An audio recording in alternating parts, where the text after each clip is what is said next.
That was one tough pass. Hey, let's see a nice smile.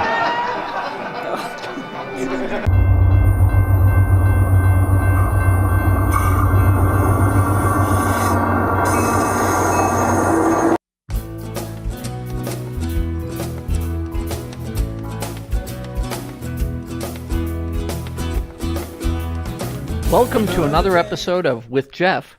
This is a mini journey that takes place at Salem State University at the Enterprise Center. I'm headed up there now, as you can see in the video, to go give a presentation on vlogging with a V, not blogging, but vlogging for business. And I had a great deal of fun. We had about 60 people in the audience, and I passed my equipment around. So as you'll see in a minute, there are some candids. And there was a great candid video at the very beginning. There were also a number of topics we covered pertaining to running your business and creating content via video, which is exactly what I'm doing here with the mini journeys. I want to thank Leslie Smythe for reaching out to me. I want to thank Scott Kersner for passing this opportunity on to Steve Garfield, who then passed it on to me. I got to meet these great people at the Enterprise Center, and we actually even did some vlogging on site. Here's an interview I did with Maureen McKinnon, who does flower preservation. But listen to her tell us. Maureen, tell me about the flower business. Well, the specific flower business that I specialize in is preserved flowers. Okay.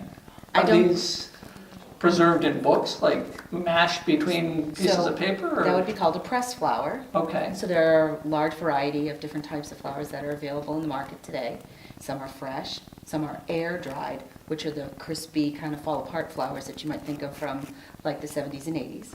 But preserved flowers are utilized for longer lasting projects. Something, maybe an empty vase that you have in the house that always remains empty, can now be filled, and the flowers can last 3 to 5 years. So they're preserved in 3D, they're not mashed? No, they're not mashed. So who does this? Do brides do this? Is this the biggest market for brides? Somebody way smarter than me. Okay. Someone that uses the special preserved process, which includes glycerin and color enhancement. And then the flower is, it remains pliable. Okay. You can actually kind of squish it with your fingers.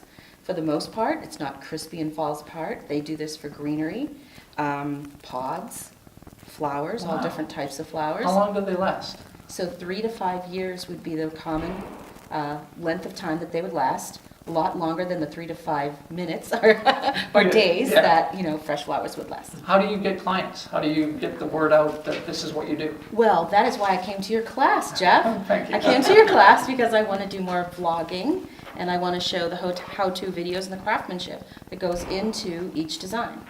And I sell them commonly, to answer your question, commonly at like art shows and farmers markets and local shows right now.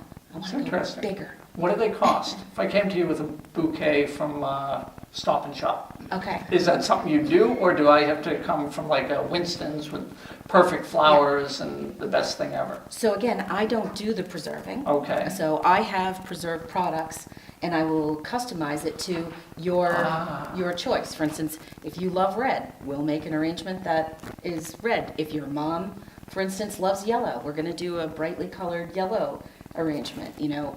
Perhaps something that we know in an area that we know she would enjoy it, like either for the kitchen or maybe something in the restroom in her house, or whatever the case may be.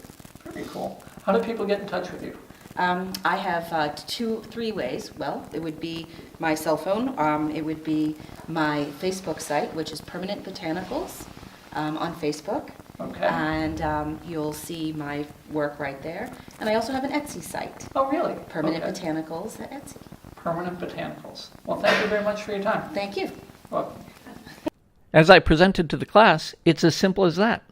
Just get started, tape your video, get the information from the people you're videoing, and if you're doing it for your own business, make sure you give pertinent and interesting information, and then post it online. And I'm not saying that people are going to beat a path to your door because they just found out about you, but it's just another resource to share content and share information about your company via a different channel. Instead of tweeting or being on Facebook or LinkedIn, this is video, and you can throw it up on Vimeo or YouTube or wherever. As you can see, I'm traveling back home. I want to thank you again for listening and watching, and I'll see you in the next episode.